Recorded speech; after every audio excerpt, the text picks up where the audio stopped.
Property register అయ్యాక నీకే full ownership ఉందని అనుకుంటావు, బట్ అది ఫాల్స్ మా.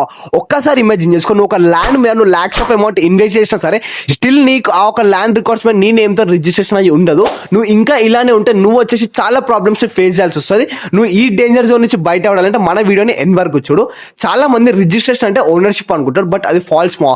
నువ్వు వచ్చేసి మ్యూటేషన్ చేయకపోతే ఆ ల్యాండ్ వచ్చేసి ఇంకా ప్రీవియస్ ఓనర్షిప్ నేమ్ మీదే ఉంటుంది మా. అండ్ నువ్వు ఈ యొక్క ప్రాబ్లం నుంచి తప్పించుకోవాలంటే నేను ఇప్పుడు చెప్పే టిప్స్ ని నువ్వు ఫాలో చేసి ఆ ఒక ల్యాండ్ ని నీ నేమ్ మీద రిజిస్ట్రేషన్ చేసుకో.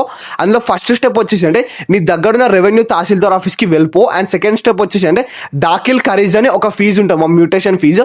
ఇది వచ్చేసి నువ్వు 100 to 200 మధ్యలో ఉంటుంది. ఇది నువ్వు చేసేసుకుంటే థర్డ్ స్టెప్ వచ్చేసి ఏంటంటే నీకు వచ్చేసి ఆటోమేటిక్ నీ యొక్క రికార్డ్స్లో నీ యొక్క నేమ్ మీద వాళ్ళ ఒక ల్యాండ్ని రిజిస్ట్రేషన్ చేసేస్తారు మో. అండ్ ఈ యొక్క ఇన్ఫర్మేషన్ నీకు నచ్చినట్టయితే మీ ఫ్రెండ్స్కి షేర్ చేసేమో. ఇంకా ఇలాంటి అప్డేట్స్ నువ్వు మిస్ అవుతుంటే మన పేజ్కి ఫాలో చేసుకో. Thanks for watching.